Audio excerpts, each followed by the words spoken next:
पाठ 9 साहस। साहस का हमारे जीवन में बहुत अधिक महत्व है, क्योंकि साहस जीवन का ही सबसे बड़ा मंत्र है। इसी का वर्णन जो है इस पाठ में बताया गया है कि साहस से ही व्यक्ति क्या क्या कार्य कर लेते हैं, इसलिए साहस व्यक्ति में बहुत जरूरी है। देखिए हम इसे पढ़ते हैं। संसार के काम बड़े अथवा छोटे साहस के बिना नहीं होते। यहाँ पे जो है गणेश शंकर जी बताना चाह रहे हैं कि संसार में कोई भी काम हो, चाहे बड़े हो चाहे छोटे हो, वो साहस के बिना नहीं हो सकता। संसार के सभी महापुरुष साहसी थे। बिना किसी प्रकार का साहस दिखलाए किसी जाति या किसी देश का इतिहास ही नहीं बन सकता। कहने का मतलब है हमारे देश में या संसार में जो है अनेक महापुरुषों ने क्या किया, जन्म लिया, और जन्म लेने के बाद में अपने हिम्मत के द्वारा उन्होंने जो है अनेक कार्य किए, जिसके कारण आज भी उनका इतिहास में नाम लिया जाता है। तो ये किसके बदौलत होता है? साहस के बदौलत होता है। जैसे आपने यहाँ पे नाम सुना ही होगा कि साहस के कारण ही अर्जुन, भीम, भीष्म, अभिमन्यु इत्यादि आज हमारे हृदय में जीवित है। अब यहाँ पे जो है आपको नाम दिया गया है किस किस का, अर्जुन है, भीम है और भीष्म और अभिमन्यु। इन्होंने भी बहुत ही क्या दिखाई थी, हिम्मत दिखाई थी, साहस दिखाई थी, तभी जो है अपने लक्ष्य में क्या लक्ष्य को प्राप्त कर सके, लक्ष्य को हासिल कर सके। अब जी है आल्प्स पर्वत के विशाल शिखरों को पार करने वाले हनीबल और नेपोलियन का नाम वीरवरों के नामों के साथ केवल उनके अतुलनीय साहस के कारण ही लिया जाता है। जैसे आल्प्स पर्वत है जो कैसा है, वो बहुत ही विशाल शिखर है, उसमें चढ़ा कौन, हनीबल और नेपोलियन नाम का जो है वीर पुरुष वहां पर गए, इसलिए जो है उनका नाम आज भी लिया जाता है। फिर इसके बाद में यह साहस का ही प्रभाव था। अगर उनमें किसी प्रकार की हिम्मत नहीं रहती, साहस नहीं रहती, तो वो बड़े पर्वत पर चढ़ सकते क्या? नहीं। इसलिए अगर साहस है तो वो आगे बढ़ सकते हैं। उन्होंने कोशिश की और उस कोशिश में वे क्या रहे, सफल भी रहे। अब इसके साथ ये देखिए यह साहस का ही प्रभाव था जिसने तैमूर, बाबर, शिवाजी और क्रोमवेल, रंजीत सिंह और संग्राम सिंह जैसे सामान्य व्यक्तियों को महान बना दिया। इन्होंने जो है अपने क्षेत्र में कार्य किए इन्होंने, और ये जो है महान बन गए। क्या बन गए? ये सब महान शासक बन गए। अब इसके आगे देखिए, सत्य साहसी के लिए केवल साहस प्रकट करना ही अभिष्ट नहीं। बादशाह मोहम्मद आदिल पर भरे दरबार में कितने ही सिरों और धड़ों को धरनी पर गिराकर एक युवक ने आक्रमण करने का असीम साहस प्रकट किया था। फिर यहाँ पे आपको बताया गया है कि जो सच साहसी है के लिए केवल साहसी प्रकट करना अभिष्ट नहीं है, उसके लिए क्या करना पड़ेगा हमको? बादशाह मोहम्मद आदिल पर भी दरबार में कितने ही सिरों धड़ों को धरनी पर गिराकर एक व्यक्ति ने आक्रमण करने का असीम साहस प्रकट किया। कहने का मतलब है कि जो बादशाह मोहम्मद आदिल थे उन पर जो है एक युवक ने भरे दरबार में उन पे आक्रमण किया था, और मतलब आक्रमण किया था कैसा, प्रकट किया था, साहस किया था उन पे आक्रमण करने के लिए। पर कारण क्या था कि बादशाह ने, जो मोहम्मद आदिल ने उनके पिता की क्या कर ली थी, जागीर मतलब होता है संपत्ति को जब्त कर ली थी, इसलिए वो क्रोधवंश भरे दरबार में ही उन पर क्या करने लगा था, वो आक्रमण करने लगा था। और इसी से उक्त युवक ने इतने साहस का काम किया, युवक मारा गया, उसके साहस और निर्भीकता का कुछ ठिकाना नहीं। अब उसमें वो युवक क्यों मारा गया? क्योंकि उसमें क्या नहीं था, एक विचार नहीं था, उसने सोचा नहीं था। क्या नहीं सोचा था कि मैं भरे दरबार में, वो भी किसके दरबार में, राजा के ही दरबार में, मैं उसको मारने के लिए साहस कर रहा हूँ। तो ऐसे में तो कोई राजा को मारने के लिए, बचाने के लिए तो आएगा ना, क्योंकि क्या भी वहां पे उसी का दरबार है तो सब उसी के लोग रहेंगे, तो उसके लोगों की संख्या भी कैसी रहेगी, बड़ी रहेगी। और मैं उस समय आक्रमण कर रहा हूँ तो आखिर तो मैं मारा जाऊंगा। उन्होंने विवेक का उपयोग नहीं किया और उन्होंने जो है राजा को पर आक्रमण किया, और अंत में क्या परिणाम हुआ कि वह मारा गया। अब उसके साहस और निर्भीकता का कुछ ठिकाना नहीं है, परंतु क्रोध अंध होकर स्वार्थवश ऐसा साहस करने से युवक का यह कार्य किसी प्रकार प्रशंसनीय नहीं कहा जाता। परंतु क्यों नहीं कहा जा सकता, उसकी प्रशंसा क्यों नहीं कर सकते उसके साहस की? क्योंकि उसने अपने स्वार्थ के लिए सिर्फ उन्होंने किसके लिए? अपने स्वार्थ के लिए ही। और क्रोध अंध मतलब क्रोध में अंधा, क्रोध अंध का मतलब होता है क्रोध में अंधा।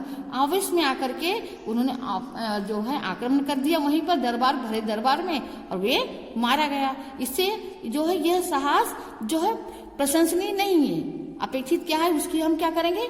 उपेक्षा करेंगे। यहाँ पे यही बताया गया है। इस प्रकार का साहस क्या कहलाता है? चोर और डाकू भी कभी कभी कर गुजरते।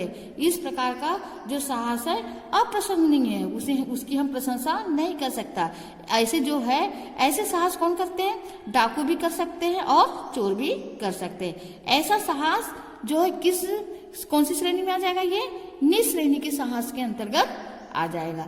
क्यों आ जाएगा? क्योंकि इसकी कोई भी मतलब विवेकहीन है। ये सब क्या है? ये विवेकहीन है जो इस प्रकार से कार्य करते हैं और जिनका पतन हो जाता है। अब आगे देखिए, अब मध्यम श्रेणी का साहस। अब यहाँ पे मध्यम श्रेणी का साहस किसे बताया गया है? मध्यम श्रेणी का साहस प्राय शूरवीरों में पाया जाता है। किसमें पाया जाता है? शूरवीरों में पाया जाता है। यह उनके उच्च विचार और निर्भीकता को भली भांति प्रकट, क्योंकि जो शूरवीर रहते हैं उनके विचारों को वो क्या करता है? प्रकट करता है। इसलिए जो है ये कौन सी श्रेणी के हैं? ये मध्यम श्रेणी के। मध्यम श्रेणी में कौन आते हैं? शूरवीर लोग आते हैं। इस प्रकार के साहस वाले मनुष्यों में बेपरवाही और स्वार्थहीनता की कमी नहीं होती। कहने का मतलब है कि इस प्रकार के साहस वाले मनुष्य में जो है किसी प्रकार के स्वार्थ की भावना नहीं होती, परंतु उनमें ज्ञान की कमी अवश्य होती है। परंतु उनमें किसकी कमी होती है? ज्ञान का अभाव रहता है। और अकबर बादशाह के पास 2 राजपूत नौकरी के लिए, अब इसके बाद में जो है यहाँ पर कहानी बता रहे, देखिए।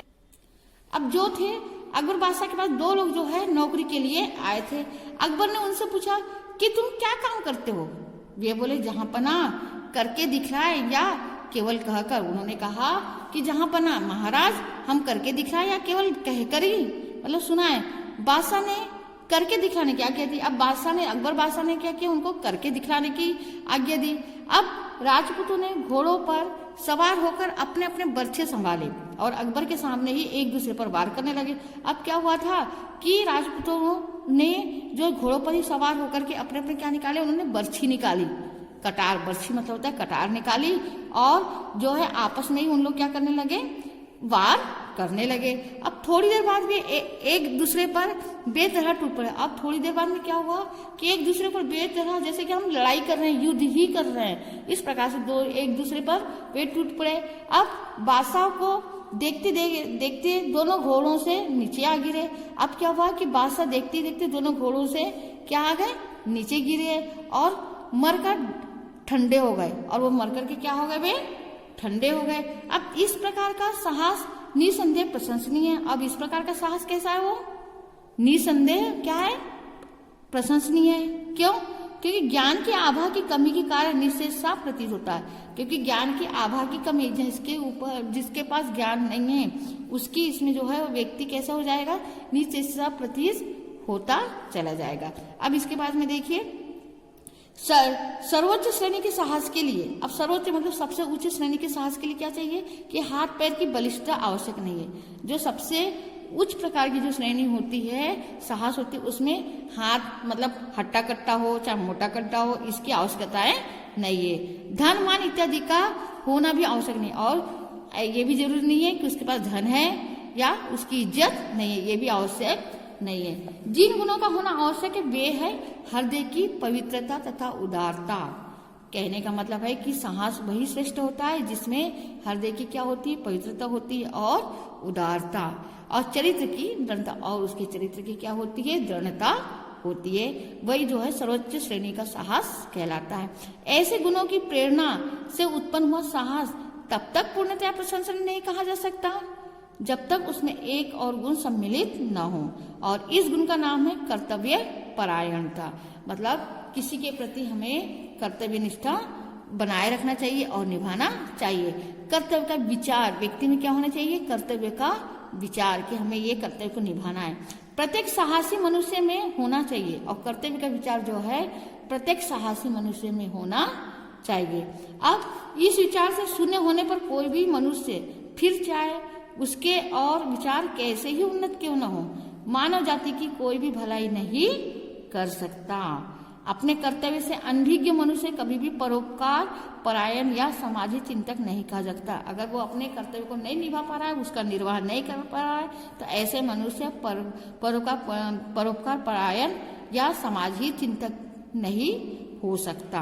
बिना इस विचार के मनुष्य अपने परिवार ही नहीं बल्कि अपने शरीर अथवा अपनी आत्मा तक का उपकार नहीं कर सकता।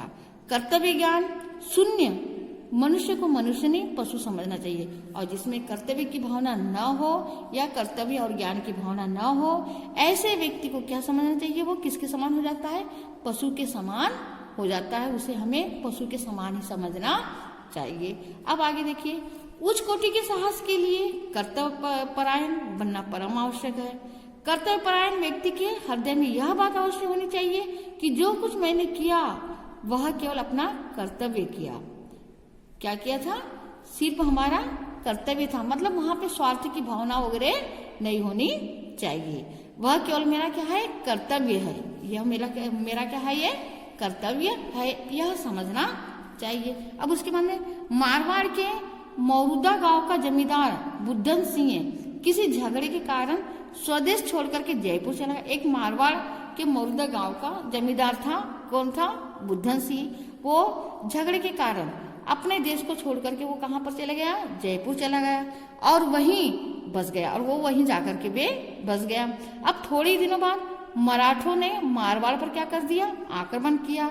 यद्यपि बुद्धन मारवाड़ को बिल्कुल ही छोड़ चुका था, और जो बुद्धन था उन्होंने मारवाड़ को बिल्कुल भी छोड़ चुका था, और उसमें मराठा लोगों ने क्या कर लिया था?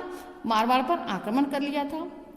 अब क्या हुआ कि तथापि शत्रुओं के आक्रमण का समाचार पाकर और मातृभूमि को संकट में पड़ा हुआ जानकर के उसका रक्त उबल पड़ा। रक्त उबल पड़ना यानी कि क्रोध में आना।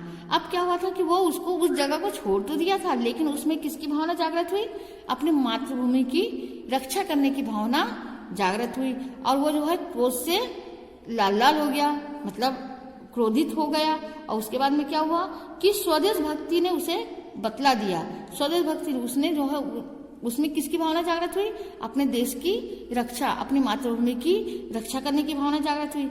यह समय ऐसा नहीं है कि तुम अपने घरेलू झगड़ों को याद करे, उठ और अपना कर्तव्य पालन कर। और ये ऐसा नहीं कि घरेलू झगड़ा वगैरह की नहीं है कि हमारा जो घरेलू झगड़ा था तो वहां पे न जाए और अपना कर्तव्य पालन करे। जबकि जो है बुद्धन उसमें रक्त उबल पड़ा, मतलब वो क्रोधित हो पड़ा। अब क्या हुआ कि इस विचार से उसे इतना मतवाला कर दिया कि वह अपने 150 साथियों को लेकर समय पर अपने देश और राजा की सेवा के लिए पहुंच गया। अब क्या हुआ कि वहां पे जब वो रायपुर में बस गया था तो वहां पर उनके साथी वगैरह बन गए थे, तो वो क्या किया कि 150 साथियों को लेकर वो अपने देश और राजा की सेवा के लिए वो वहां पर पहुंच गया। कहाँ पहुंच गया? मारवाड़ पहुंच गया।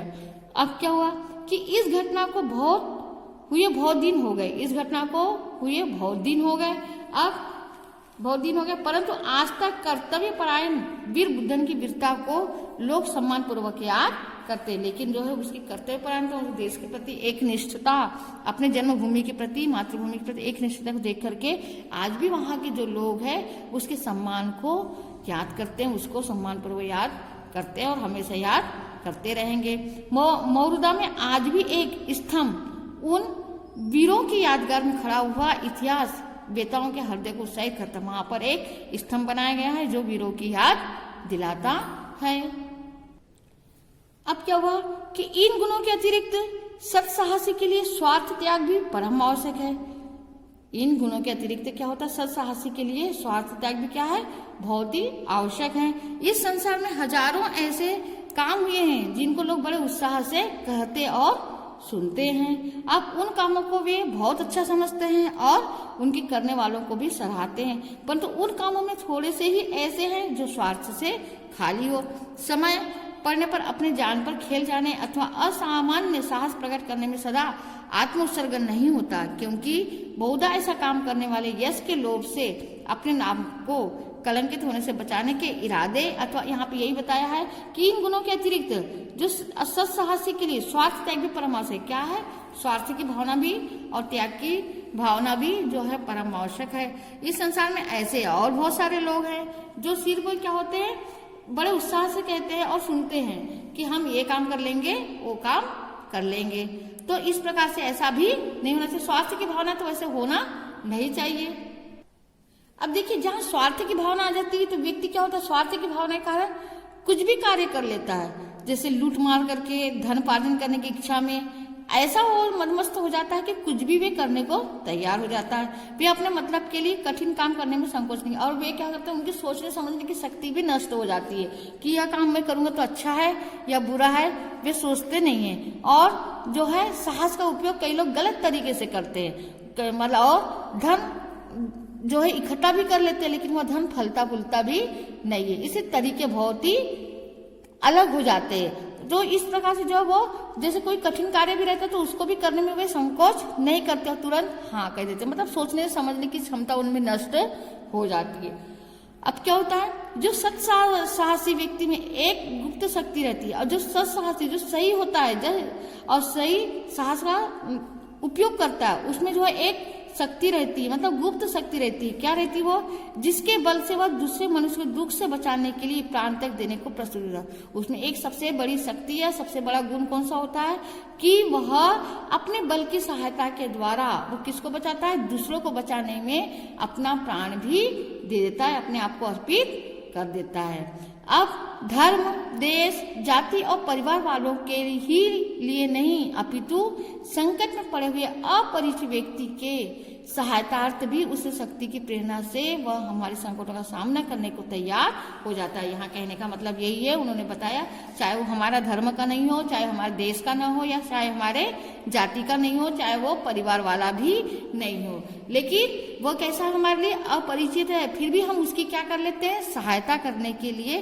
तनिक भर भी देर नहीं लगाते, यहाँ तक कि अपने प्राणों को भी संकट में डाल करके हम उसकी रक्षा करते हैं। ये किसका है, ये साहसी जो मतलब अच्छा साहसी और साहस का जो है सदुपयोग करता है, वो व्यक्ति में ये जो है लक्षण, ये गुण हमको दिखाई देते हैं। अपने प्राणों की वह लेस मात्र भी परवाह नहीं करता, और वह अपने प्राणों की लेस मात्र भी मतलब किसी प्रकार से भी थोड़ा सा भी अपने जो है प्राणों की वह परवाह नहीं करता और उनकी जो है सहायता करने में लगा रहता है।